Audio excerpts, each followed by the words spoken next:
He who says organization says oligarchy.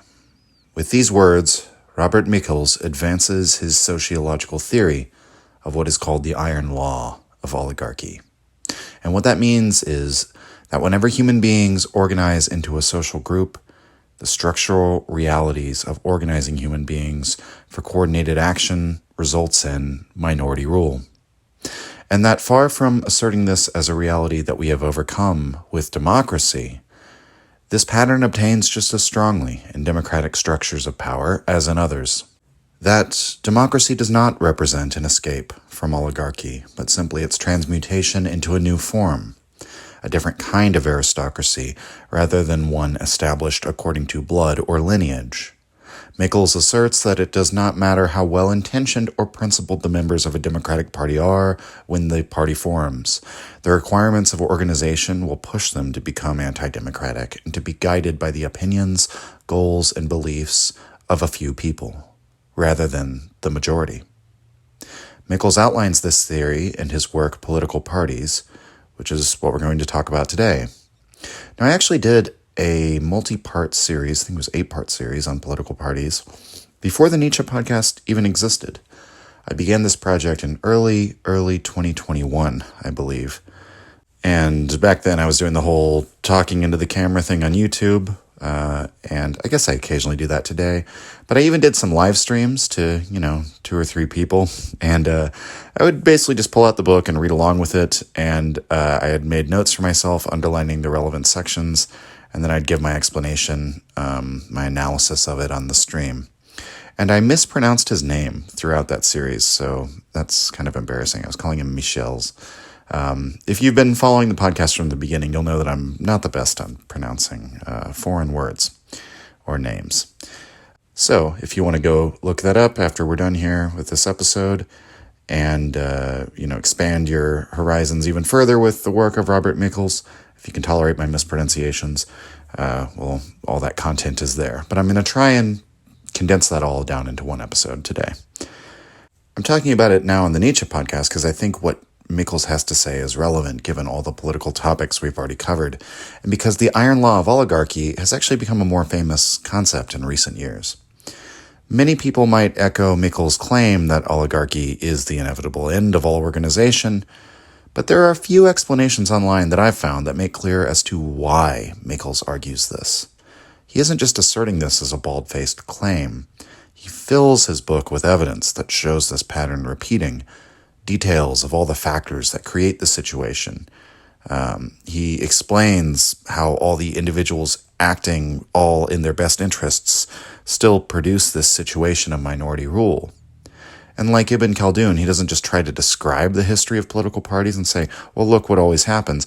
Rather, he says, here is why the oligarchy always arises. Here's the explanation. And I must say that even though I was skeptical going in when I first read Michels' work, believing that it must be an exaggeration to call something a quote-unquote iron law, by the end of the text, I have to say that he more or less convinced me that this entropic force of oligarchy is always exerting itself in the social structure. And just as in time, all things yield to gravity, what goes up must come down, so too all social structures eventually conform to this oligarchic pattern. So this doesn't mean that egalitarianism or democracy cannot exist, but that there's a counterbalance, a friction, something which always pushes against it due to the reality of human social organization. And it means, therefore, that those types of social structures, democratic social structures, cannot last. Oligarchy always returns. First, a bit about Robert Michels. He was born in 1876 in Cologne, Germany, to a wealthy family, and he spent time at a number of universities, including Leipzig, one of the schools that Nietzsche attended, as well as Munich, Halle, London, and Paris. He became involved with the German Socialist Party and was a student of Max Weber.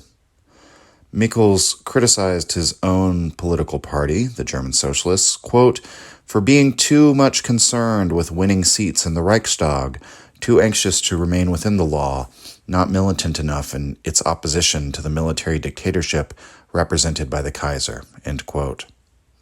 In 1907, he parted ways with the German Socialists, But due to his associations with the socialists, he was unable to find work in Germany. Not even Max Weber could offer him a position in country. But he did eventually find Michels a professorship in Turin, and so Michels relocated to Italy, where he taught economics, political science, and sociology. In 1911, he published Political Parties, although the work in German is called Zur Sociologie des Parteiwesens in der modernen Demokratie, or the sociological study of political parties in modern democracy. It is here that he advanced his theory of oligarchy and argued that political parties within modern democracies always become effectively oligarchic in structure, and that this happens even in socialistic parties, not just the liberal or conservative royalist parties. That in fact, socialist parties, trade unions, or socialist regimes, if they were ever to get a hold on power, would always produce a closed-off elite who would begin to make decisions on behalf of the majority, rather than answering to the majority in their decision-making, and that therefore revolutionary aims would begin to cease to exist the more the parties met their goals and gained a share of the power of the establishment. This is something he perceives very early on, with his own German Socialist Party being so concerned with winning seats in the Reichstag. The mere fact of having won a majority in parliament would, by that token alone, make almost any political party cease to be revolutionary at that very moment. That would mean tearing down the state that they now controlled, and that doesn't make any sense. And so in this work, Michels outlines these dire predictions for the Socialist Party in Germany, and it must be said, with the light of hindsight, that this more or less panned out upon the breakout of World War I. The German socialists chose their nation and loyalty to the Kaiser over the supposedly international project of socialism. In 1914, Michels moved to teach at Basel, Switzerland, the same place as Nietzsche. He stayed there for 12 years, and then after this, he returned to Italy and taught at Perugia. He would focus on teaching economics for the rest of his career, and he died in Rome in 1936. Even though he's most famous for his book Political Parties, and I must confess I'm not really familiar with any of his other work, he wrote over 30 books and hundreds of scholarly articles, so he was very productive.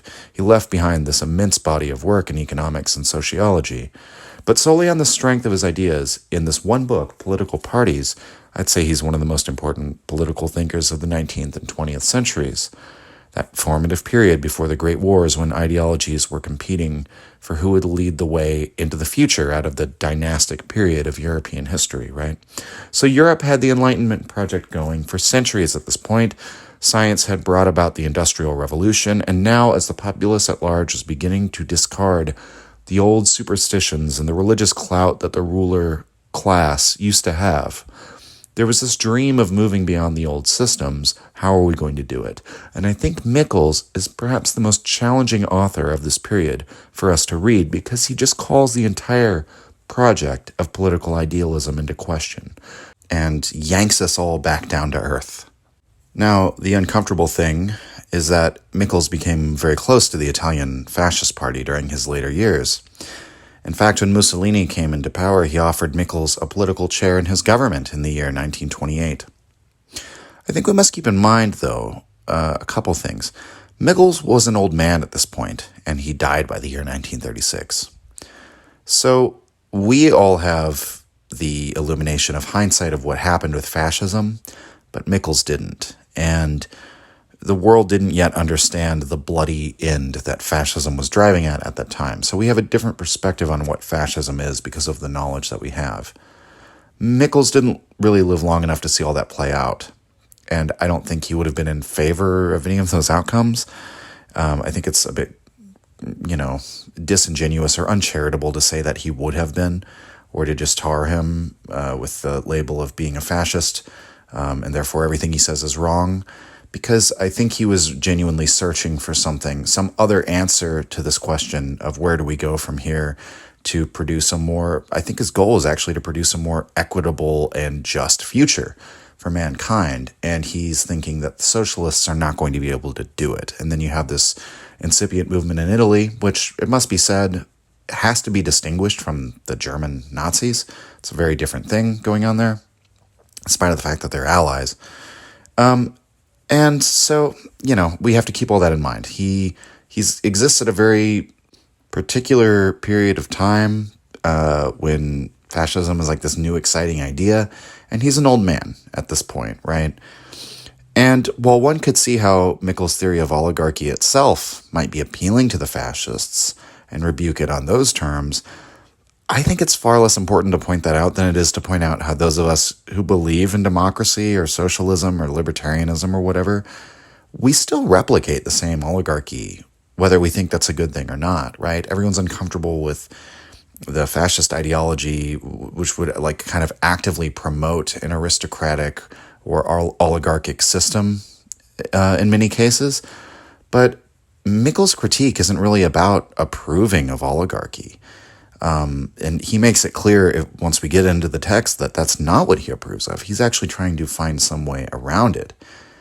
It's just that he's warning us, you will always keep creating this. And if we are blasé about this and say, oh, we don't have to listen to you because you became close with the Italian Fascist Party, well, we're going to keep replicating those oligarchies.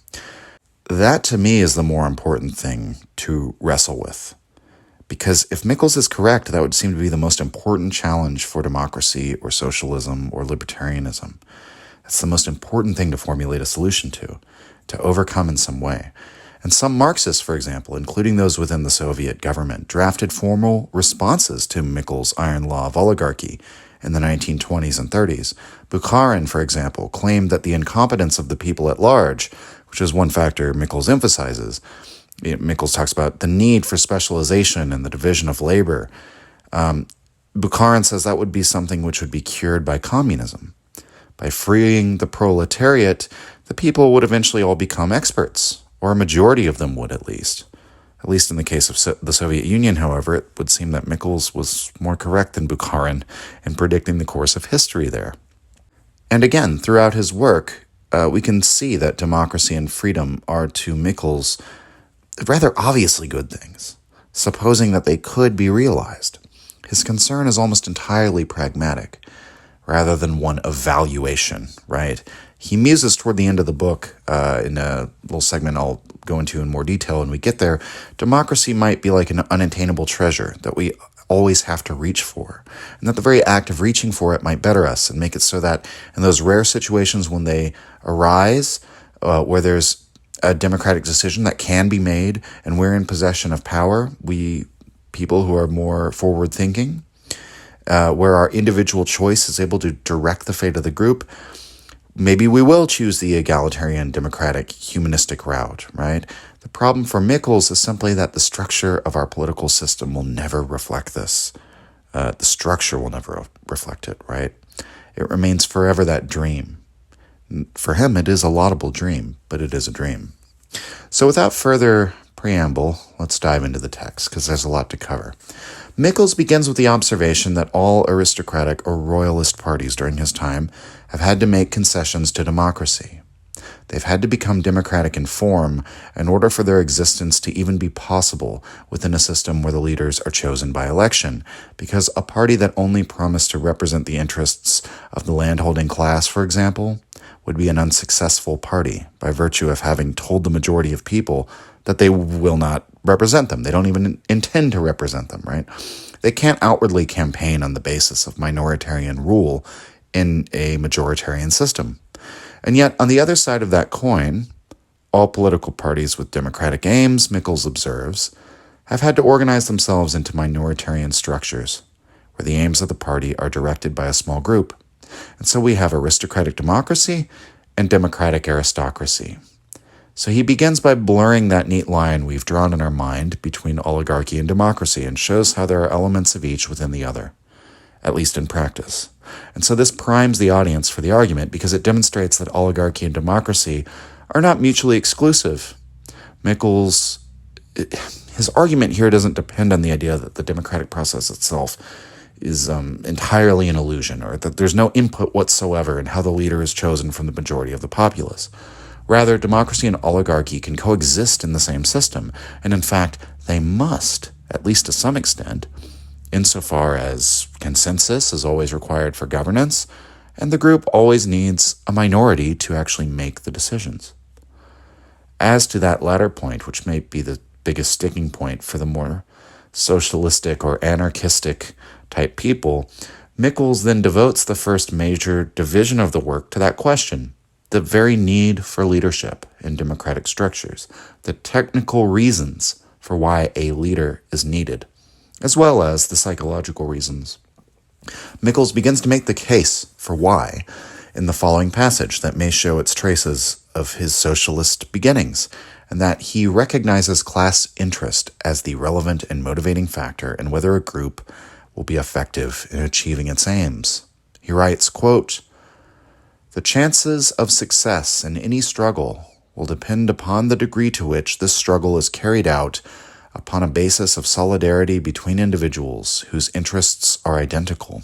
End quote. Further down in the passage, quote, "The importance and influence of the working class are directly proportional to its numerical strength. But for the representation of that numerical strength, organization and coordination are indispensable. The principle of organization is an absolutely essential condition for the political struggle of the masses." End quote. So this is the argument in a nutshell. If we bridge the assertions from the end of the text back to the initial premises he's bringing in here at the beginning, organization is necessary for socialism, but oligarchy is a necessary consequence of organization, meaning that oligarchy is essential for realizing socialism, and yet socialism is in its very aims opposed to oligarchy. That is the dilemma. And Michels focuses on the socialist political parties throughout the text because this is his background, and it's the dilemma he's trying to solve in some sense. And also, it wouldn't be a big deal if the royalist parties were oligarchic. It's a big deal if the socialist ones are. Now, one objection to this is that one could institute a system of direct democratic participation. Rather than a representative system, one could have direct government by the masses. Michels therefore titles the next section, "The Technical Impossibility of Direct Government by the Masses." So immediately cutting off that avenue. And he gives a number of reasons why, some of which have been made obsolete in modern times. So, for example, he says that no one speaker could be heard by 10,000 people, right? So how could everyone in the masses be informed if you're going to have a public debate, right? But in modern times, little old me on this podcast can be heard by 10,000 people. So actually, that's a rather low bar relative to our modern standards. Nevertheless, while the technology for such mass communication exists, then come the difficulties of the average person, say without a college education, to understand sometimes complex policies and issues. It's not to look down on the common people, but oftentimes the resolutions of Congress or the policies argued over by trade unions are chock full of legal language.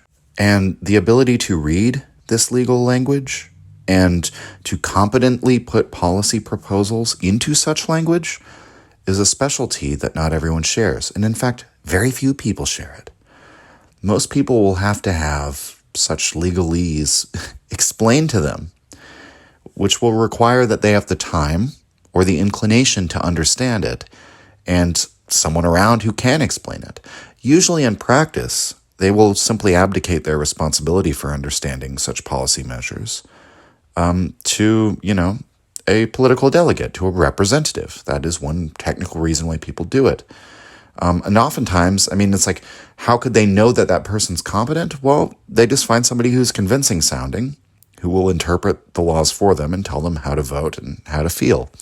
Meaning that even without creating a system of representation, since most people don't have the ability or the wherewithal to make their own decisions, either because they're incompetent in the relevant issues, or they simply have other concerns in their life and they don't have the time to become competent, leaders will naturally emerge and guide people's decisions so that even if we were to have a direct democratic vote, people would naturally seek out interpreters of, legal language or the policy specifications pertaining to the particular item being voted upon and have somebody else explain it to them and tell them how to vote, right? We could call these people demagogues or influencers or thought leaders. Michels writes that, quote, "It's easier to dominate a large crowd than a small audience," end quote. And so, in other words, achieving consensus in the way Rousseau talked about, coming to the general will through direct participation, is actually quite a different thing from the process of direct governance by the masses. By changing the quantity, you actually get a qualitative difference. That there are certain dynamics when the audience grows to a certain size, and the audience will, by necessity, be huge when it consists of, say, the entirety of a nation state or the entirety of a political party. How many millions of people are in the Democratic and Republican parties in America today? Quote, "The adhesion of the crowd is tumultuous, summary, and unconditional. Once suggestions have taken effect, the crowd does not readily tolerate contradictions from a small minority, and still less from isolated individuals. A great multitude assembled within a small area is unquestionably more accessible to panic alarms, to unreflective enthusiasm, and the like, than a small meeting, whose members can quietly discuss matters among themselves," end quote. And I think it's very hard to argue with Michels' assertions in this regard. There is a substantial difference in terms of matters of scale when it comes to democratic decision-making. A large crowd simply has different characteristics from a small group. But the practical problems continue to mount. Does the entire community weigh in on every single matter? Let's consider how this would play out in the realm of, say, criminal justice. And jury selection actually provides a wonderful analogy for why democratic or equal participation only becomes functional when it is selective, when it's exclusive, when you select some number to specialize. And it falls apart when you assume the burden will be distributed across the populace in every instance, i.e. voting directly in every single matter. So in the example of jury selection, every single person in the country, or even every single person in a given locality, in, say, my county, right, here in Austin, Texas, every single person doesn't have the time to familiarize themselves with every single legal case on the docket, assuming some sort of world in which everyone votes in every single legal case, right, on the guilt or innocence of the person being charged. In that world, no one would be an informed voter.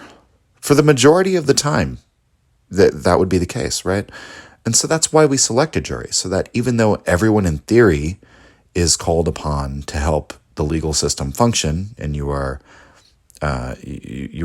charged convicted or acquitted by a jury of your peers, this doesn't mean that everyone is the jury all the time, because they couldn't possibly make an informed decision. Michels writes, quote, "If Peter wrongs Paul, it is out of the question that all the other citizens should hasten to the spot to undertake a personal examination of the matter in dispute, and to take the part of Paul against Peter. By parity of reasoning, in the modern Democratic Party, it is impossible for the collectivity to undertake the direct settlement of all the controversies that may arise. Hence the need for delegation, for the system in which delegates represent the mass and carry out its will.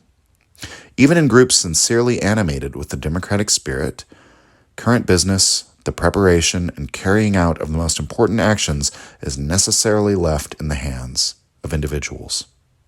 End quote. And so I think this comprises, the first major premise of the work, and it's a sociological rule that Michels asserts that we might call either the incompetence of the masses or the need for delegation. We might also call it the need for specialization, that everyone can't be an expert on everything all the time, and that what is required for all decisions to be made by everyone in every instance would actually make everyone incompetent in making those decisions, right? Assuming that a prerequisite for actually making a decision is that one is reasonably informed enough to even know what the decision is. And Michels says that all of these measures are therefore first undertaken out of strict necessity and with the best intentions, that the chiefs who are elected to serve as delegates or representatives, out of the knowledge of this problem that not everyone in the collectivity can govern, these chiefs at first conceive of themselves as just the servant of the masses.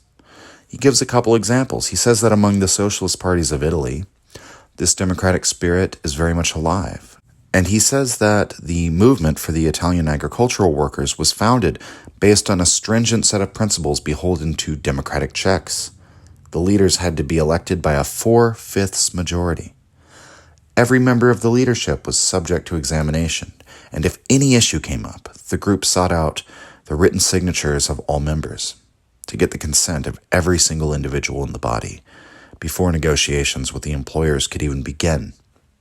It was also hoped that this openness and the involvement of every single member of the movement within the system of governance would allow everyone to learn the skills necessary for political organization, such as bookkeeping, for example, right?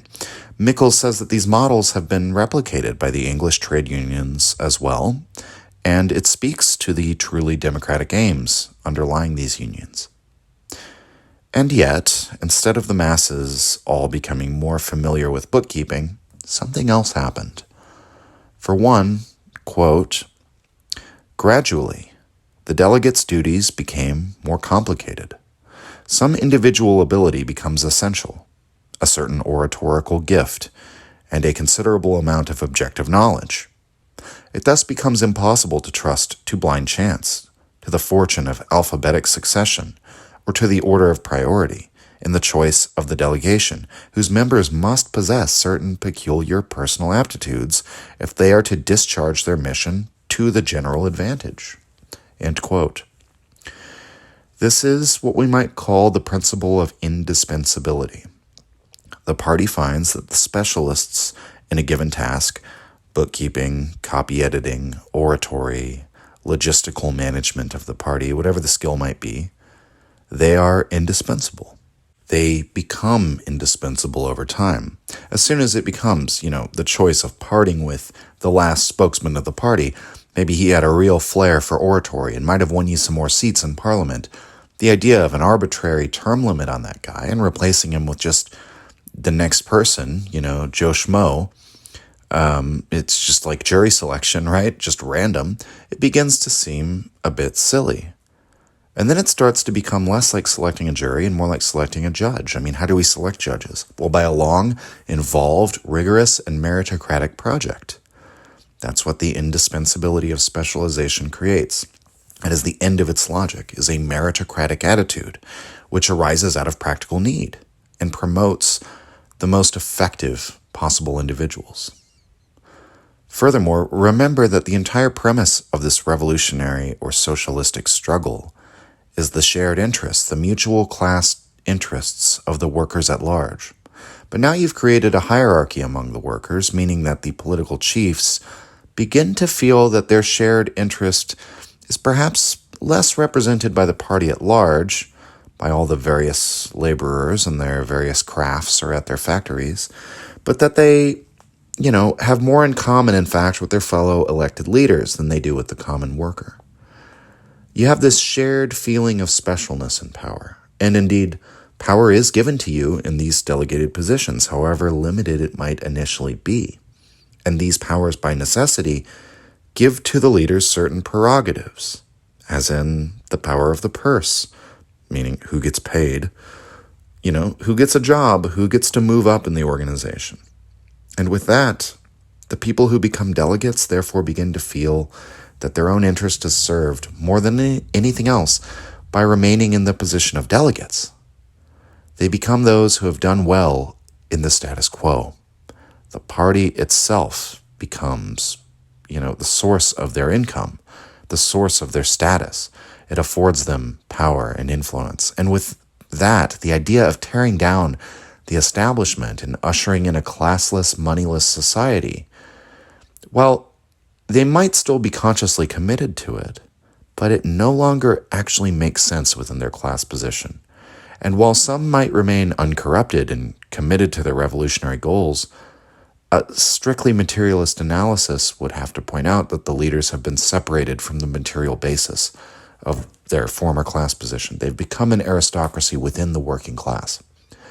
This is allowed to happen because many people are comfortable with others making decisions for them.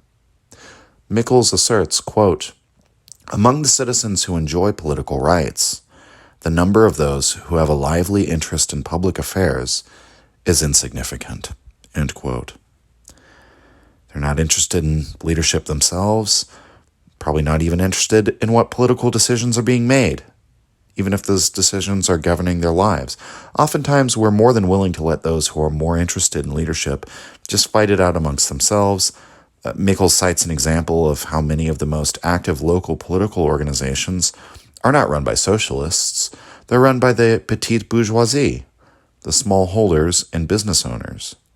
They're often more politically engaged because they have a stake in the economy. They actually own something in it. They have to make sure that they're making money, and like new taxes or regulations could affect that, right? So they have strong opinions on things like local tax rates and so on and so forth. But even among the petite bourgeois, most of them can't even be bothered. So the varying temperaments of different types of people, which does seem to be part of human nature, will mean that the majority will simply abdicate their authority rather than use it. Supposing we tried to distribute power to all the people directly, they would actively vest it in some delegate, even if we try to force power onto them. They simply don't want it. The psychological need for leadership runs deeper than this, however. Insofar as Michels sees a genuine cult of leadership as quite normal among the working class. They are more than willing to elevate people to the position of heroes.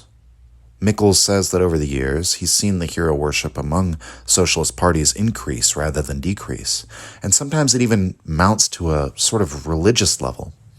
There's a section called The Cult of Veneration Among the Masses, and he writes, I'm going to quote here in an abridged form, and I took some proper names out just for clarity's sake.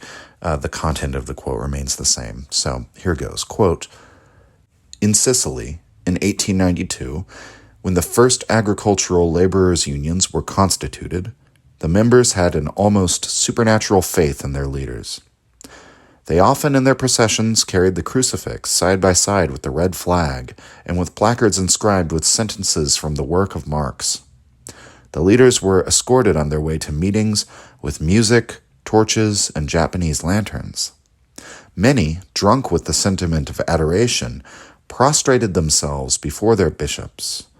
A bourgeois journalist once asked an old peasant, a member of this labor movement, if the proletarians did not think that the young students and lawyers who, though of bourgeois origin, were working on the behalf of the socialists, were not really doing it with the sole aim of securing their own election as county councillors and deputies.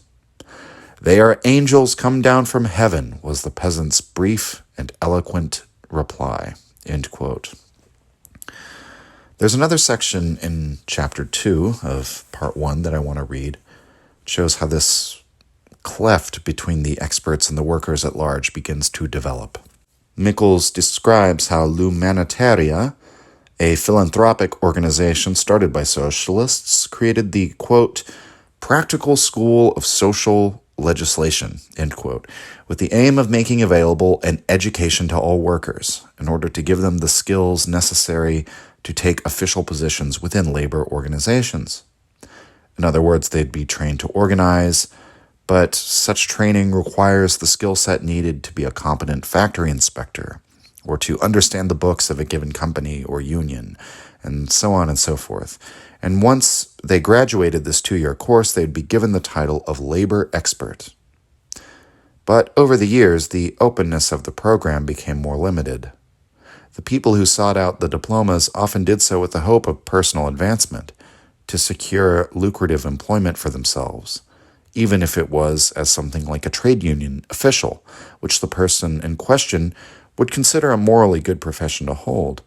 But the incentive of personal advancement and the limited opportunities as more and more people graduated from the program meant that they began to require a supplementary course for degrees, only open to those who already had some employment in a labor organization. In other words, they introduced a limiting factor based on whether you were already in the club or not, right? And requiring that, if not, you had to climb the hierarchy and be let into the club. That merit itself is not enough. Some limitation had to be introduced to allow the people who already have the position to determine who's going to advance. Michels says there is a similar school in Turin and others in England. In other words, these socialist parties and unions, they set up their own system of accreditation, and over time, it becomes more exclusive.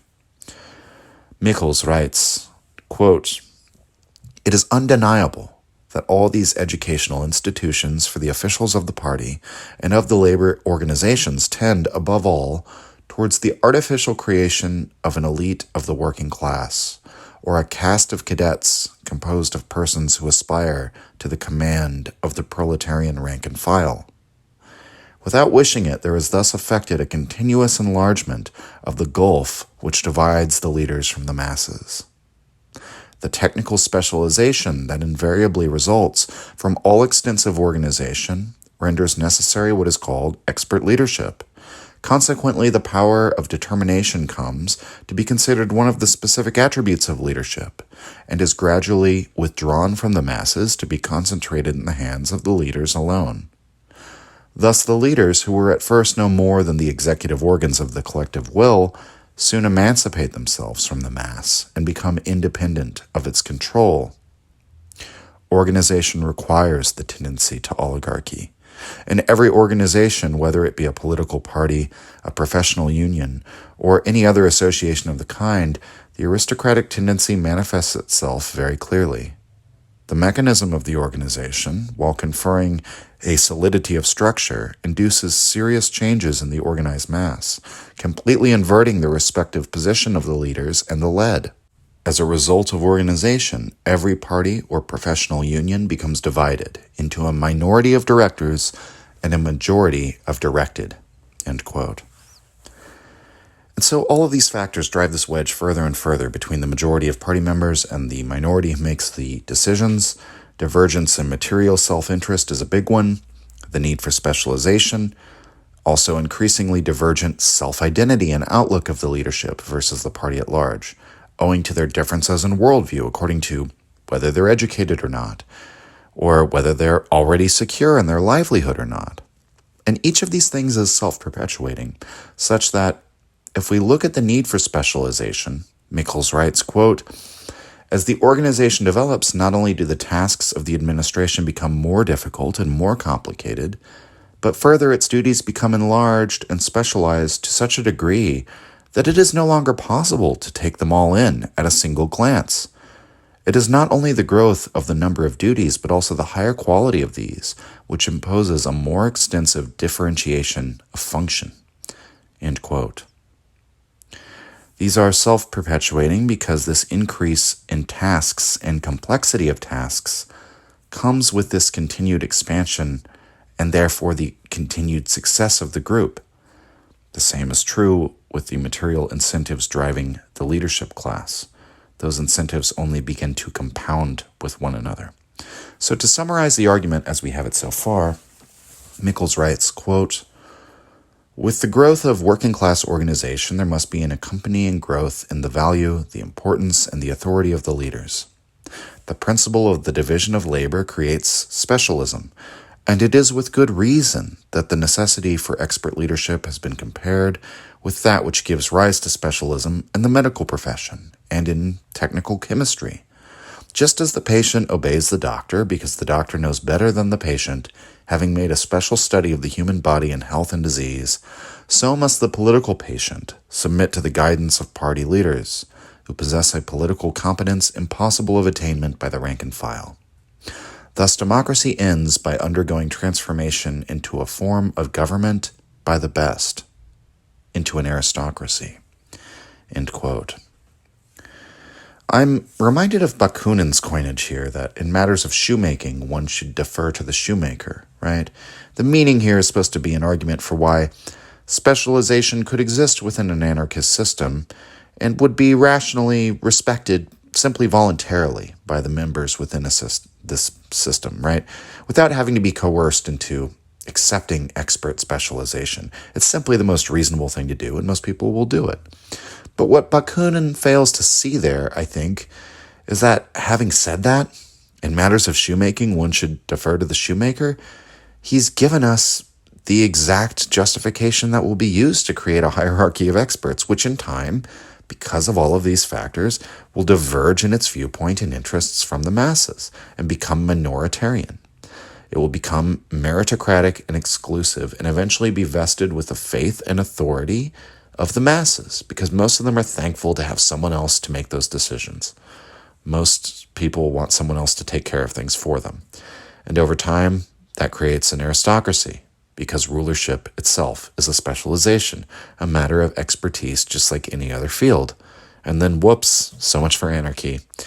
So it's at this point that Michels offers a concession to those who might remain skeptical of his overall point, insofar as he is aware that in earlier iterations of society, man had fewer rights and fewer privileges, and that the expansion of these freedoms and privileges to an ever-widening circle is what defines our democratic age. And he would agree it's undeniably clear that the states of his own time, and indeed of ours, here in the 21st century, are far more generous with the freedoms they afford to the populace at large, and we can attribute a large part of that to the democratic age that we live in. And yet, he writes, quote, "But if we pass from the sphere of state to the sphere of the party, we observe that as democracy continues to develop, a backwash sets in. With the advance of organization, democracy tends to decline.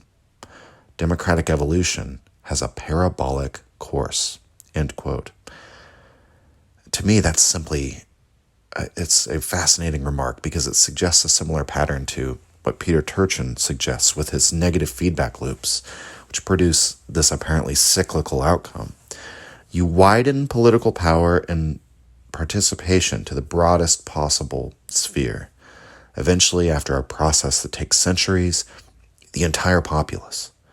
And thus, apparently, the population is freer than ever to direct the course of its own destiny, according to the collective will. But Michels says, wait a minute, let's look at what's happening in the political parties while that expansion of democratic representation extends to everyone. Meanwhile, the parties are becoming more oligarchic. And since, just like in the economic realm, you might be able to survive and do business as a small business owner, but ultimately it's only really these giant monopolies and cartels that can affect and control the whole economy. So too, in the realm of democratic politics, I mean, you can say every vote matters, right? Maybe your independent political movement can do some small things in the local level, but you're kidding yourself if you think your individual vote matters against the power of a well-organized, large political party. The oligarchy has simply moved places, and it manifests itself in a different way now. It begins to emerge again in what he calls a backwash. It's a counter-movement. So, again, the argument so far, direct democracy always becomes representative, and then the representative system becomes oligarchic. Accordingly, Michels cites Rousseau favorably insofar as Rousseau said that the moment we cede our authority to a representative, we are no longer free. He then goes on to quote from Gaetano Mosca, who attacked what he called the parliamentary legend. This is the myth that the representative of the people is the recipient of a voluntary transfer of sovereignty from the people to the representative. Mosca said this was based on the absurd premise that the minority was actually somehow bound to the collective will. But in practical fact, if we think about it for 2 seconds, they're not. Michels writes, quote, "Directly after the election is finished, the power of the mass of electors over the delegate comes to an end. The deputy regards himself as authorized arbiter of the situation, and really is such." End quote. Now, in Michels' estimation, a number of factors determine whether someone will have the aptitude to make their way to the leadership of the party. The first quality he mentions is oratorical skill, then their force of will, or we might say conviction, ability to demonstrate conviction. Whether a sense of conviction shines through in their temperament and their bearing. Thirdly, he says goodness and disinterestedness, which could be summed up by the term Christ-like, at least Christ-like in appearance, right? Whether someone can portray that kind of compassion detached from personal gain or personal relationships in the way that many religious figures or gurus do, right? But the fourth thing he mentions, and that he says the most important of all these traits, and that is celebrity. That in the democratic system, the person with the most notoriety, the most name recognition, the most clout, That's who will always have the most power. Celebrity is what gives you the best chance at winning the mandate of the people. It also compels others to associate themselves with you in order to capitalize on your celebrity, meaning it's easier for you to make alliances and become part of the club, so to speak. So all of these qualities are important, and any aspirant leader probably wants to have them all in some measure. But celebrity outweighs all of the other three. Now, once somebody makes it into the halls of leadership, they then become a more permanent fixture of the party structure than the people who make up its base. What I mean here is that while the electorate of the entire nation state is going to be relatively stable, it gradually changes its makeup over generations, right? But the only relevant political forces within the democracy are the organized structures, such as the parties, and the members of these structures is subject to a high turnover. It's because those who are very young are oftentimes not as politically engaged, and the number who remain politically engaged in their old age are a minority. Michels brings up the roster of the German Socialist Party and shows how the roles of the rank-and-file membership over the years shows that most members have been in the party between 6 months and 2 years, and the second biggest category are those who have been in the party less than 6 months. After those, number 1 and number 2, the numbers drop off severely, right? The people who have been in the party for like 3 years or 4 years or 5 years. That's not true, however, of the officials, and he finds among the general members more turnover than in the leadership. And of course there would be, because the leadership is drawing a paycheck from the organizational structure, and therefore they have a stake in holding on to their membership within it. It's materially beneficial for them to do so. Attempts to stop the leadership from becoming stable and, stop those already in the power structure from just routinely winning for themselves long tenures of office, these attempts will not work, Michels says. And that's because, try as we might to impose these limitations, if the true tendency of the masses is to elevate leaders and then invest their faith into them, then we should expect such limitations to be somewhat futile. The biggest problem with imposing routine democratic oversight over the leadership is simply the non-interest of the masses. And he gives an example in his own German Socialist Party in the section entitled Stability of Leadership. Quote, "One of the fundamental rules of the party voted at the Mainz Congress in 1900 lays down that at every annual Congress the party must renew by ballot and by absolute majority the whole of the executive committee, consisting of 7 persons. This would be the true application of the democratic principle. But so little is it commonly observed in practice that at every Congress there are distributed to the delegates who are about to elect their new leaders printed ballots bearing the names of all the members of the retiring committee. This proves that the re-election of leaders is taken as a matter of course, but even that a certain pressure is exercised in order to secure their re-election. It is true that in theory, every elector is free to erase all the printed names and to write others, and that this is all the easier since the vote is secret. A change in the list of names, although this is simply the exercise of an electoral right established by the rules, is even regarded as a nuisance by most delegates, and is censured by them should it occur." End quote. So, because of factors such as the veneration of the leaders by the masses, or the prestige or celebrity of the leader, or in many cases, simply because of the indispensability of the leader, it makes more sense to retain them. These are the technical and psychological factors converging to create the situation of an entrenched leadership. But why not just impose a hard term limit, as many democracies do? Why not put a check on human nature by putting a counterbalance directly into the rules that can't be undone, right? Limit the terms of office. Well, that's certainly an option. But the approach of term limits is, perhaps ironically, limited in its application and actually not always advisable, which means that it's not going to be adopted as much as one might think. This is part of the psychological dynamics here, because Michels is simply pointing out that even though us philosophers might sit here and say, well, like a solution to that might be term limits, and he's sort of pointing out, yeah, you might be able to get some mileage with that. But it's actually not advantageous to the party to impose hard term limits. And so a lot of them simply aren't going to do it, even if you might think it's a good idea, because given that trade-off between forming this, absolute check on entrenched power structures and having effective leaders, most people will simply choose effective leaders because of all the psychological factors we've talked about.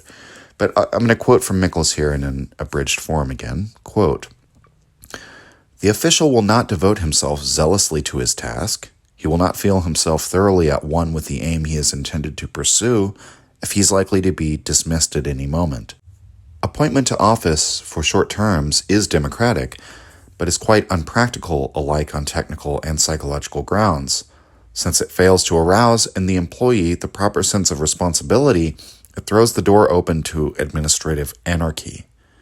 In the ministries of lands under a parliamentary regime, where the whole official apparatus has to suffer from its subordination to the continuous changes in majorities, it is well known that neglect and disorder reign supreme. Where the ministers are changed every few months, everyone who attains to this power thinks chiefly of making a profitable use of that power while it lasts. Moreover, when abuses are committed, it is easy for those who are guilty to shift their responsibility onto other shoulders." End quote. Now, something to keep in mind here, Michels is not bringing up these drawbacks to a system of stringent term limits in order to argue why being more democratic is a bad idea. What he's arguing is that this is the sociological reason why those term limits are not as effective as we might hope for them to be. So, for example, in the United States, we elect a president every 4 years, but oftentimes there are high officials who stay on for multiple administrations. And that includes figures all the way up to the cabinet secretary, to the assistant ambassador to X country, to this bureaucrat in charge of this branch of the agency, etc. And then all the way down to, clerks and secretaries and all these people who are not elected at all, right? They form up this unelected permanent bureaucracy, which is there for technical reasons, right? And so we find that in most systems, there are actually checks created against a complete democratic reshuffling of all the people in charge because we want the administration of the state to be stable. We don't want administrative anarchy, which is what would happen if strict term limits were adopted and enforced on every single position of power. No one would be effective at their job. So again, we have this idea that we are constantly shifting through different leaders, but for the most part, the bureaucratic power structure remains unchanged.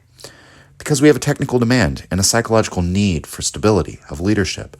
Even in systems where democratic checks are introduced, there are checks against those checks to make sure that the class of administrators doesn't have too much turnover.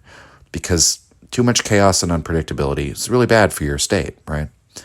And that goes against both the status quo bias of the masses and the entrenched interest of the people already in the positions of leadership. In fact, in a cross-check of the turnover among the officials in the Democratic parties versus the average term of office for a minister in the German Empire, Michels finds that the average lifetime service of a minister in high office as part of the monarchist regime of Germany is 4 years and 3 months, whereas Michels asserts that in the socialist parties, the norm is for officials to serve for decades, and that it's not at all unusual to see the same leader in the same post, sometimes for 40 years. So there's more stability among the leadership in the democratic parties, at least at this place in time, than there is in the avowedly aristocratic oligarchic system. Michels has a wonderful line about this, quote, "The democratic method of election has its own peculiar loyalty. As far as individual details are concerned, it is incalculable, and yet on general lines, we can count upon its activity with more certainty than upon the policy of princes." End quote. Michels goes on to argue that far from being a progressive cultural force, that the people at large tend to be conservative when taken as a whole, because it takes a long time for the entirety of the mass to get on board with changes, meaning that they happen only gradually. He says that democracy also cultivates, quote, "tenaciously established phrases, programs, and customs," end quote. this tendency for the people to stick with the status quo is there because the status quo is proven, it's safe, and to the extent that they want change, we're more comfortable tweaking things around the edges than just throwing everything out. And that same principle applies with leadership. Michels writes that, quote, "The leadership represents always the past rather than the present. Leadership is indefinitely retained, not because it is the tangible expression of the relationships between the forces existing in the party at any given moment, but simply because it is already constituted." End quote. Another way of saying that, which Michels employs in the last chapters of the book, is another one of his very powerful turns of phrase, that for the workers to achieve revolution, power is required, but power is always conservative. Meaning that if the current situation is working for you, you actively working to destroy that current situation seems a little crazy. And that while some people might be crazy enough to do that, the majority are not, right? You can always sort of find a counterexample of some outlier. But we're talking about how the system works in general, and power itself has this conservative attribute because everyone who holds it thinks of how to retain it. And the longer they retain it, the better they get at retaining it. Of particular importance is the dynamic of financial power. Again, drawing on the example of his German socialists, Michels argues that the deep sense of loyalty among the party administration to the party itself certainly springs from noble and idealistic reasons, that these truly are men following their own moral ideals. But it's actually all the more dangerous, not when your financial incentive goes against your morality, but when it appears to align with it. We can rationalize all sorts of things when our financial incentive aligns with what we think is morally right. And so Michels writes, quote, "These ideal motives are reinforced by motives no less important of a material order. The practice of paying for the services rendered to the party by its employees creates a bond which many of the comrades hesitate to break, and this for 1,000 reasons. The pecuniary remuneration for services to the party, which is given by the German social democracy, immunizes the party employees against the grosser forms of temptation." End quote. Further in the chapter, he continues, quote, "The German practice is to pay for all services, from the most trifling notice contributed to a newspaper to the lengthiest public discourse. Whilst this deprives the party to a large extent of the spirit of heroism and enthusiasm and of work done by voluntary and spontaneous collaboration, it gives to the organization a remarkable cohesion and an authority over the personnel which constitutes one of the most important and indispensable bases of party life." End quote. While we've already established this form of power to some extent, what I find striking about this observation and would like to draw out a little more is that the socialists identify in the relationship between employee and employer a power imbalance, right? That's insofar as the wage earner becomes dependent upon his employer for his own survival and is therefore in a state of coercion. He can't freely assent to a contract to be paid for his work because he needs to get paid in order to survive. So he's being coerced. But we see the same state of coercion replicated by the German socialists because they recognize that it produces this state of solidarity, meaning giving people that stake in the party's existence in the form of a material benefit will make you loyal to the party. The only problem is that, quote unquote, the party doesn't exist as an abstract, right? It's not this thing detached from reality. What the party always represents is an organizational structure run by a minority of directing individuals and with a majority of those who are directed beneath them, which means that in practice, it is an oligarchy that dispenses the funds, and it is to that oligarchy that the various party men pay their allegiance. And so by establishing this economic control, the party fosters the centralization of power and reinforces its bureaucracy because all the people who ensure that the payments for services are rendered, right, they become indispensable to the party at large. It's another way in which Michels kind of has like a strange, grudging respect for the old aristocracies, right? We discussed how they had more turnover in practice than the democratic parties of his time. He also says that the closed-off elites of an aristocratic patriciate were often not paid for their roles and titles. These titles and positions could be of a ceremonial nature, but oftentimes involved a great deal of devotion to duty. It was unpaid work and voluntarily accepted responsibility for the sake of prestige, and that oftentimes it actually did involve quite a great deal of time and effort demanded. And this was something that he thinks is superior in that system, but is quick to point out it happens in democracy as well. He uses, for example, the Lord Mayor of London, who was at that time unpaid. And he says the Italian syndics have a similar practice. They simply do it for their personal prestige. So it's by no means like an inherent defect of democratic systems. What it is, it's a technique for establishing power by establishing dependency. The reason why the old aristocratic regimes didn't have to do this is because it happened, the positions were given out within the club of elites, which was partitioned off from the public at large.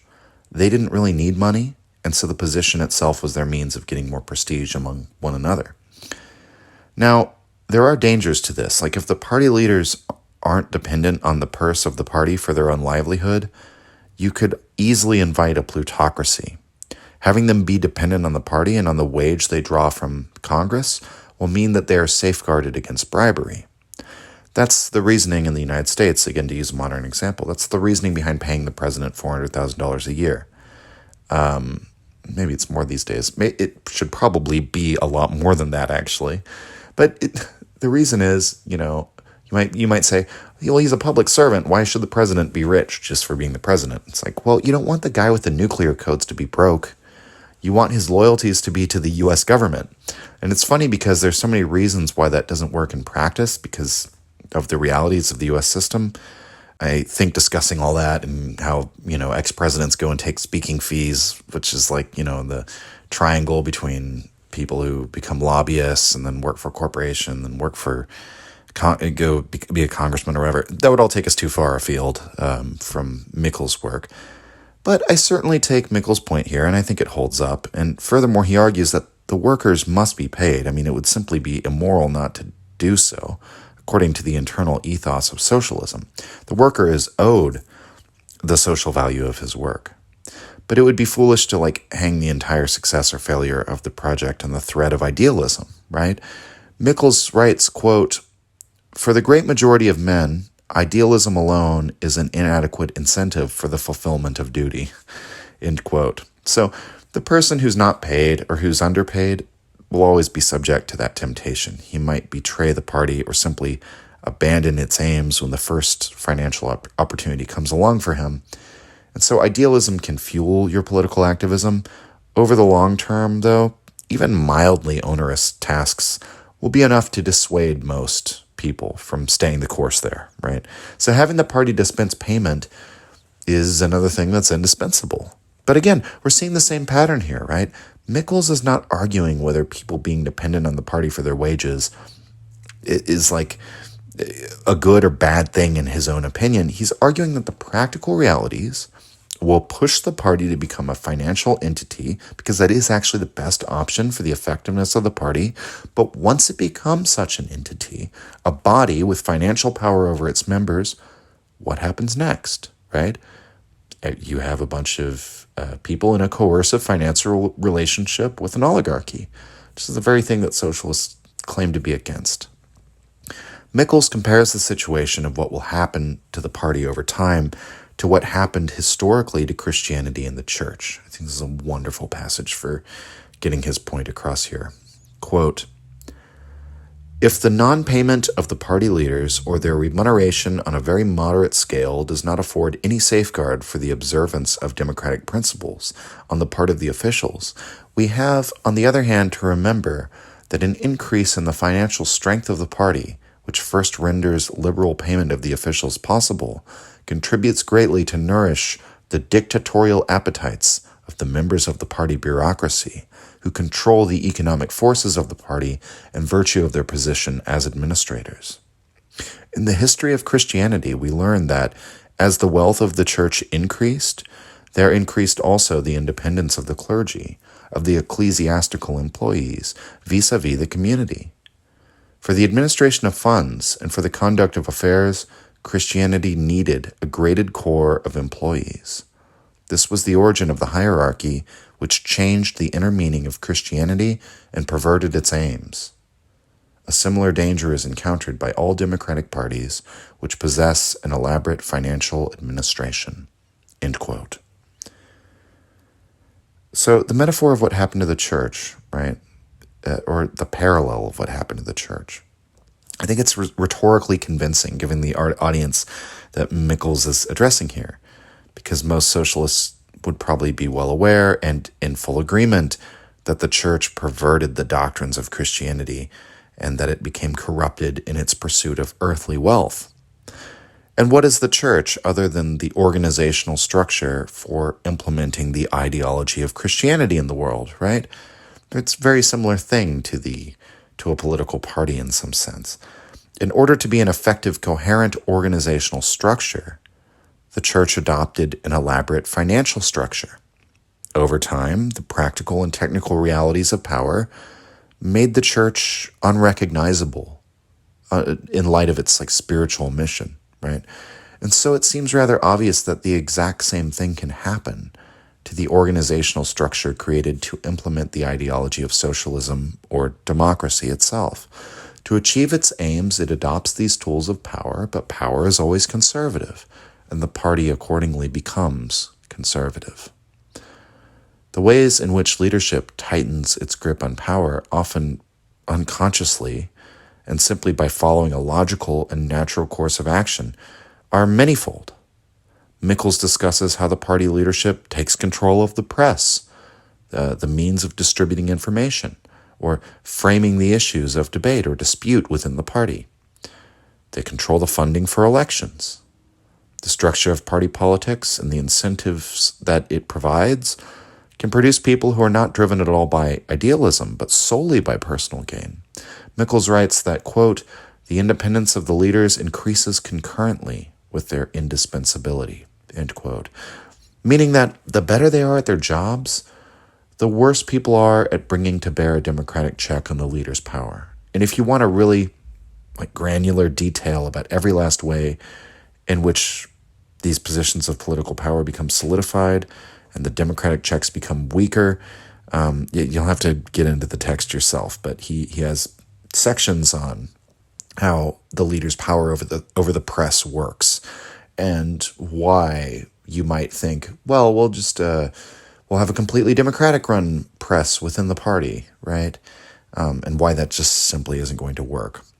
But you can probably guess the dynamics, or you can probably ascertain for yourself how all these dynamics work if you've been following up to this point, right? What happens is that a democratically created oligarchy emerges, which then finds itself in the exact same position as the oligarchies of ancient Greece, for example, insofar as any form of minoritarian rule becomes flanked by threats on both sides of its class position. Neither one of these threats is actually strong enough to take on the oligarchy during normal conditions, and so long as the oligarchy is intelligent about defending its position, it's normally safe. But these threats come from both the top of the hierarchy, from aspiring charismatic leaders, as well as from the masses themselves. But the sense that the oligarchy has for their rule is threatened causes them to circle the wagons, so to speak, and to become increasingly resistant to obeying the will of the masses, if only for the mere fact of exerting their independence from them. Quote, "The oligarchy which issues from democracy is menaced by two grave dangers: the revolt of the masses, and, in intimate relationship with this revolt, of which it is often the result, the transition to a dictatorship when one among the oligarchs succeeds in obtaining supreme power. Rebellion on one side and usurpation on the other. The consequence is that in all modern popular parties, a spirit of genuine fraternity is conspicuously lacking. We do not see sincere and cordial mutual trust. There is a continual latent struggle, a spirit of irritation, determined by the reciprocal mistrust of the leaders, and this spirit has become one of the most essential characteristics of every democracy. The mistrust of the leaders is directed above all against those who aspire to command their own organizations. Every oligarchy is full of suspicion towards those who aspire to enter its ranks, regarding them not simply as eventual heirs, but as successors who are ready to supplant them without waiting for a natural death. End quote. So, this might call to mind what we looked at in the work of Peter Turchin. Michels intuits the danger of large numbers of aspirant elites as a destabilizing force in society, or we might say counter-elites, right? Counter-elites threaten the suspicious oligarchs. And in a democracy, we don't even have to wait for you to die off, as we did in dynastic power struggles. You can be stabbed in the back rather easily if a new upstart congressman, becomes a political celebrity and unseats you from the Senate, for example, right? It can happen at any time. Democracy doesn't create a stable structure of power, but a constant arena. And that means that the oligarchs will abominate autocracy, as the Greeks did, because an organization of second-rate leaders can usually successfully conspire to keep the first-rate leaders out, the ones who might threaten the positions of all of them by seizing absolute power. And this doesn't have to be a literal coup d'etat or dictatorship. It might simply represent a, political family or clique within the party attaining power through financial or political maneuvering. But, the difference between Caesar becoming dictator by literally marching on the city compared to what he did in the years before that, where he and Pompey and Crassus maneuvered themselves into dominance of the Senate through the connections they'd made and the men they'd bought off and the financial power they commanded and their celebrity among the people. And Caesar is actually a wonderful example of the very thing that any political oligarchy fears. And it's part of why I wanted to do this episode after talking about Parenti's view of Caesar, because I think this actually provides a very good case for why a Caesar might even be necessary, right?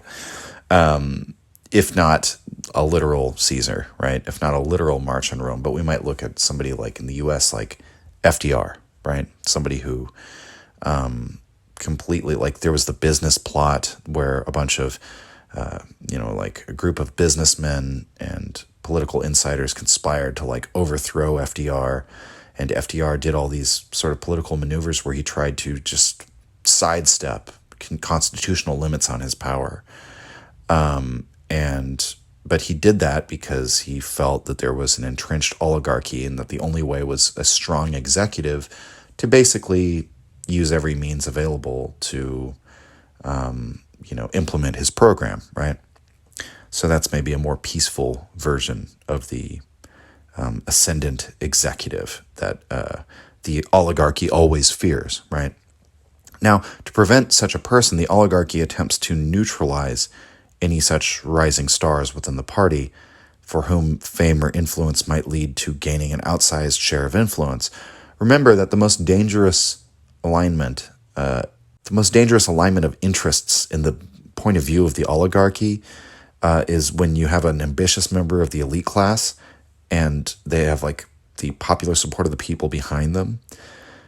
The oligarchy might be able to deal with, popular outrage or uprisings against their power. They might be able to deal with, individual counter-elites in their ranks. But when you have that alignment of interest between a counter-elite and a popular upswelling of support, that is the most dangerous thing. And so Michels describes how such a potential threat could be neutralized. Quote, "If the leaders of the opposition within the party are dangerous because they have a large following among the masses, and if they are at the same time few in number, the old party leaders endeavor to hold them in check and to neutralize their influence by the conciliatory methods here described.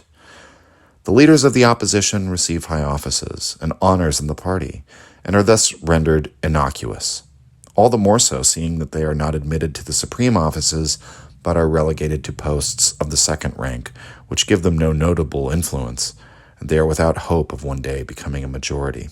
End quote. So, political opinion incoming. You may or may not agree with me here, especially if you're on the left, but we might think of the Squad here in America, the supposedly radical element of the left wing in the Democratic Party, who campaigned on raising a ruckus and obstructing and fighting against their own party in order to win concessions. It's their own words, by the way, that they would have to fight their own party. And that's exactly the way Michels describes this phenomenon, a minority within the party who are few in number, but with the love of the masses, with that power of celebrity, right? The most important thing. They're the biggest threat to the party elites, but they're almost always successfully absorbed into the party power structure by incorporating them into the public face of the party, give them some committee assignments and so on and so forth. Not power of the first rank. They're not actually making the decisions, but, okay, we'll let you into the club, but you're going to play by the rules. And this seems to have happened with the Squad, and their rebelliousness against the party leadership has failed to materialize. They end up voting with the party leadership the vast percentage of the time, if you look at the analysis, and they've been resistant to raising any serious obstruction. It's probably not entirely for self-serving reasons, right? Every reformer tells him or herself they'll have to play the game for a few years, at least until they rise through the ranks and eventually have the power to begin bucking the system. The problem is that the exact same factors which are at work on the psychology of the leaders begin to do their work on the reformer as he enters the class of leaders. The incentive structures of the aspirant leader begin to align with the existing oligarchy. And over time, he becomes less and less radical in his actions, and this is rationalized, though, as the ends will justify the means. He'll achieve his radical purposes by successfully becoming part of the system, right? And so Michels describes the end of this process in the same section, quote, "Very rarely does the struggle between the old leaders and the new end in the complete defeat of the former. The result of the process is not so much a circulation of elites as a meeting of elites, an amalgam, that is to say, of the two elements." End quote. Accordingly, Michels sees democratic checks on oligarchic power as ever failing to materialize. We might look at a number of uncomfortable facts that he's outlined: the tendency of the masses to promote leaders, and for those leaders to then secure their power position and separate their interests from those of the masses, the failure of the masses to organize without such a structure of power, and the fact that the revolutionary energy, whenever it builds up within the power structure, is always absorbed. And as such, Michels argues that democracy ends up being a particularly dangerous system because the arbitrary or unjust acts of the political leaders end up being excused by the rationale that if the people didn't approve of them, they have the means of challenging the power of those leaders. That the masses don't have to accept the violations of their own rights. They can invoke their democratic power as a check on the leaders. Michels writes, quote, "In practice, however, the exercise of this theoretical right is interfered with by the working of the whole series of conservative tendencies to which allusion has previously been made, so that the supremacy of the autonomous and sovereign masses is rendered purely illusory. The dread by which Nietzsche was at one time so greatly disturbed that every individual might become a functionary of the mass must be completely dissipated in the face of the truth that while all have the right to become functionaries, few only possess the possibility. With the institution of leadership, there simultaneously begins the transformation of the leaders into a closed caste." End quote. So, shout out to Nietzsche there, and a difference of opinion with him insofar as Michels doesn't think that the total democratization of Europe is possible because the oligarchic tendencies of mankind are so strong that there'll actually always be that counterbalance, that backwash that prevents this, that Nietzsche actually had nothing to fear. It's an interesting remark because I think if Nietzsche had lived and stayed sane long enough to read Michels or to meet him, I think he might have actually agreed a great deal with him, and it might have changed Nietzsche's outlook, because I think Nietzsche also thinks there's something inevitable and natural about hierarchy and its establishment, and it's just that Michels brings evidence from the sociological sphere, whereas with Nietzsche, this is more of like a idea that he's gotten from like his philological work, and you could say it's philosophical, right? It's not a claim that Nietzsche's making out of the hard sciences, but I think he might have actually agreed with what Michels is saying. It's just that, perhaps he didn't have the available evidence or argument to, dissuade him from the idea that the total democratization of Europe was this resistless force. Even after arriving at this point, Michels acknowledges that some socialists might even see and comprehend these limitations of organizing political power within a democratic structure and simply accept it as the reality, but tell themselves that the ends justify the means. Michels writes, quote, "Socialism does not signify everything by the people, but everything for the people. Consequently, the English socialists entrust the salvation of democracy solely to the goodwill and insight of the leaders." End quote. So, you might tell yourself, well, if we attain socialism by the directive of a closed minoritarian caste of rulers, if they just declare socialism, who are we to, quibble with that means of attaining it? What if we get everything for the people, even though it's not by the people's will that this happens? And I think the pseudo-religious psychological need for leadership eventually kind of fosters its own faith here, because even though Michels has pointed out that, the moment the delegate is elected, their interests basically totally align them against doing anything like that, and they no longer have any check on their power from the people. They're the actual steward over the republic at that point. And so the democratic faith that the leaders will do the right thing once put into office, really it is. It's just an article of faith, and it doesn't seem to match the reality. But seeing that we really have no choice but to accept the rule of delegates, the English socialists, as he mentions, they think, well, we just have to trust in the delegates. We just have to hope those leaders will fulfill the goals of socialism, fulfill the goals of democracy. That's all we have, right? But for Michels, that's folly. It's falling victim to that cult of veneration of the leaders, and it's failing to understand how the leaders will be warped and changed by their power position and steadily see their interests and their worldview diverge from the masses at large. And even the reformers and revolutionaries are going to be neutralized. They will adopt the logic of the status quo as it is, since the status quo will begin to work quite well for them. Michels recalls one of the insights of Nietzsche, which Nietzsche applies in the state level, but which Michels applies in the party level. Michels writes in the final division of the text, quote, "Thus from a means, organization becomes an ends," end quote.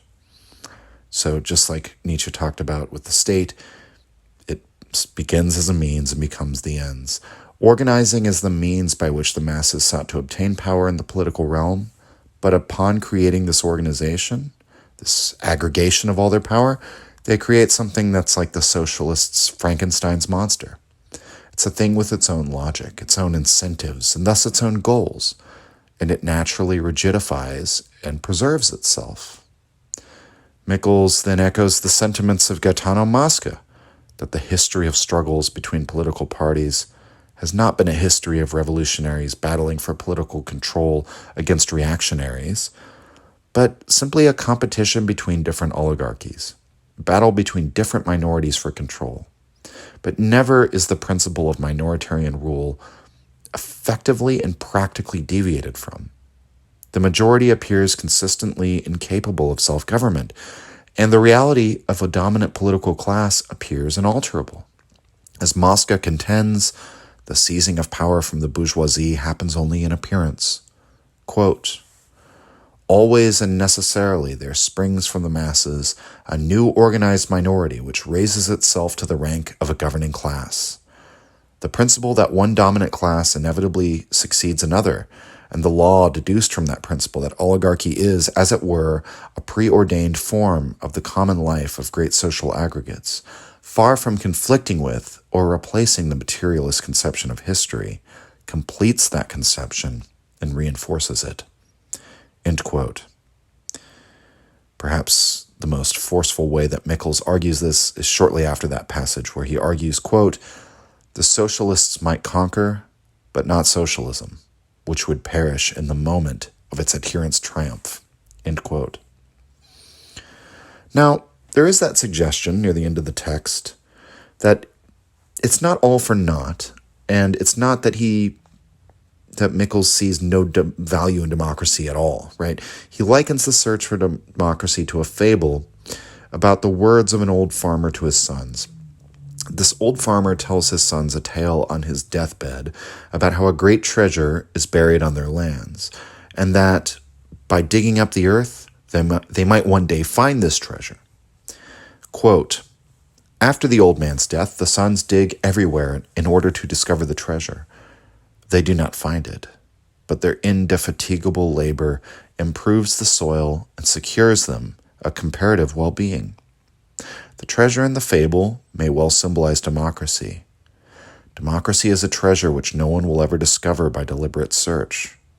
But in continuing our search and laboring indefatigably to discover the undiscoverable, we shall perform a work which will have fertile results in the democratic sense." End quote. And so in this way, even though you could write Michels off as extremely cynical, I think that's the wrong read.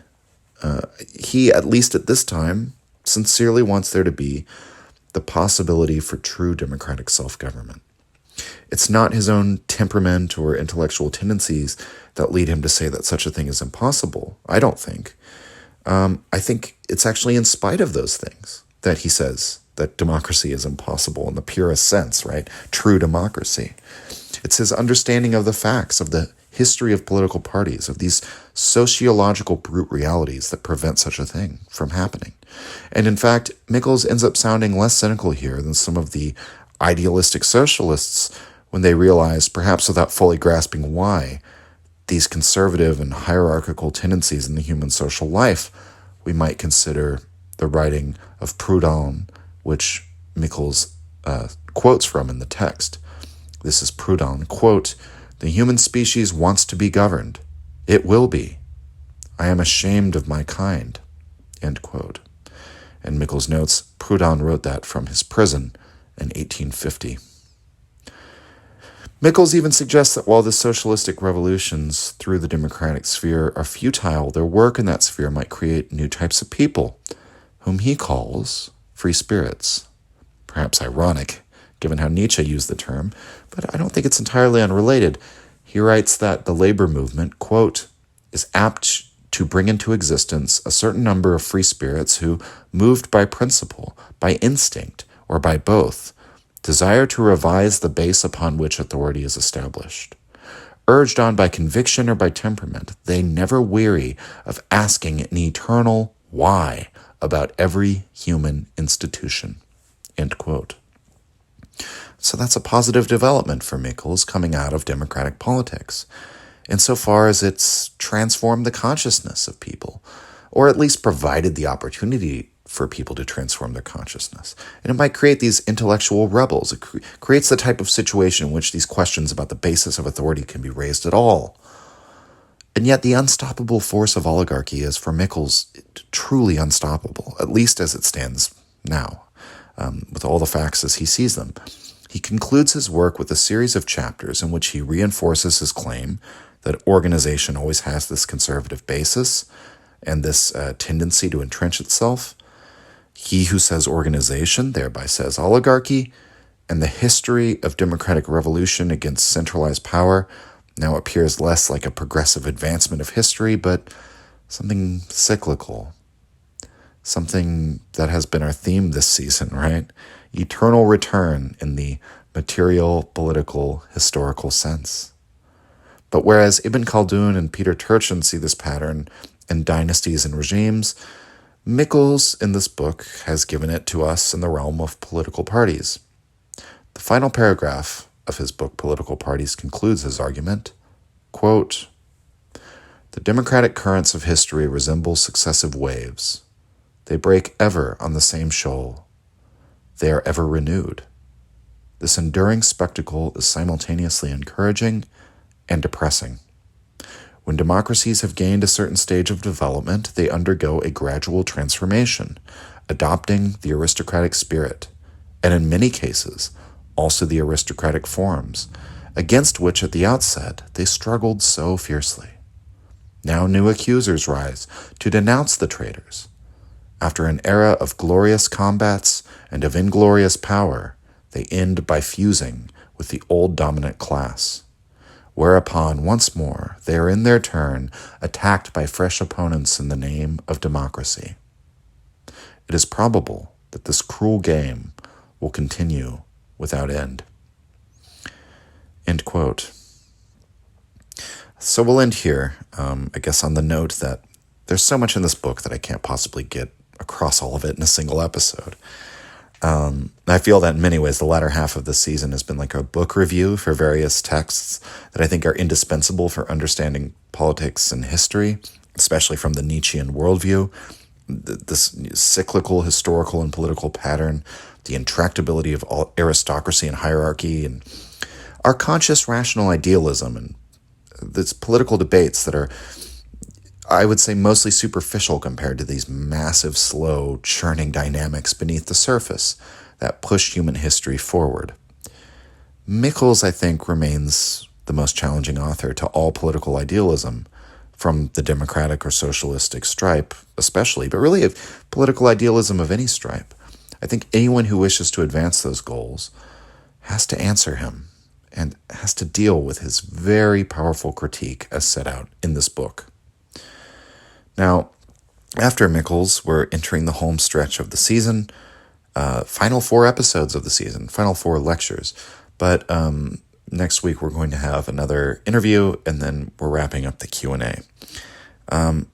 After that, once I've gotten back from tour, because this episode is recorded before that and will be released while I'm out on the road somewhere, when I get back, we're going to talk about Bonapartism, right? Caesarism. And we're going to dive back into Nietzsche and his theory of the great man, the non-theoretical man of action, the half-man, half-beast returned to nature in the guise of Napoleon or Caesar. And it's an idea we've talked about many times throughout the show, but I think now, with all of this background information, we'll be able to look at it with new eyes. And that's all for this week, everybody. I hope you enjoyed this episode. The podcast is growing every day, and it really blows my mind, and I'm really thankful for all of you. And hopefully I've been updating you all on my progress and what's going on in my life while I'm touring the East Coast as this episode comes out. So, look for that on YouTube, or, if you're just like somebody who just listens to the RSS feed on Spotify or whatever, there's probably some cool content on YouTube and shorts and stuff like that. And talked about doing some live streams and stuff. Or maybe I'm just tired as hell and not producing any of that. I don't know. Who can tell the future? Anyway, thanks everybody. Signing off. If you enjoyed the Nietzsche podcast or found it helpful, you can visit us and support the show at patreon.com/untimely-reflections. The link is in the description. Or just share the show with any of your friends that you think might enjoy it, or on social media. Thank you for your support.